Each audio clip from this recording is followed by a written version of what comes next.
यूसुफ एक गरीब मगर मेहनती नौजवान था। सुबह से शाम तक मजदूरी करता मगर नमाज से दूर रहता। जब मस्जिद से अज्जान की आवाज आती तो वो हौंस कर कहता, अब वक्त कहाँ नमाज का।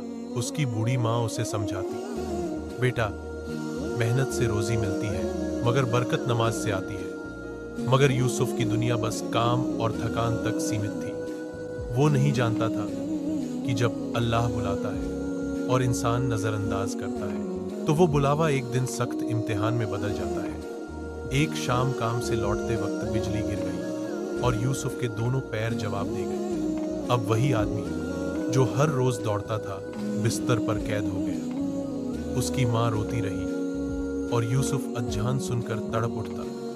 उसने पहली बार अल्लाह से माफी मांगी, आंसुओं में डूबी नमाज पढ़ी। दर्द बहुत था मगर दिल को सुकून मिला।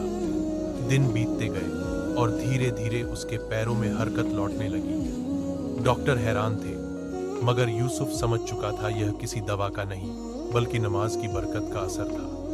अल्लाह का अजाब कभी कभी दुनिया में ही दिख जाता है ताकि इंसान तौबा कर ले। जब बंदा नमाज छोड़ता है तो उसकी जिंदगी से बरकत उठ जाती है, और जब अल्लाह किसी को आजमाता है तो वो सजा नहीं बल्कि लौटने का संकेत होता है। कुछ महीनों बाद वो फिर मस्जिद पहुंचा।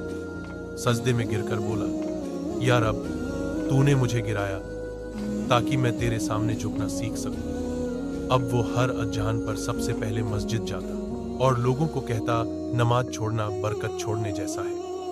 उसका चेहरा नूर से भर गया। माँ की आंखों में सुकून लौट आया।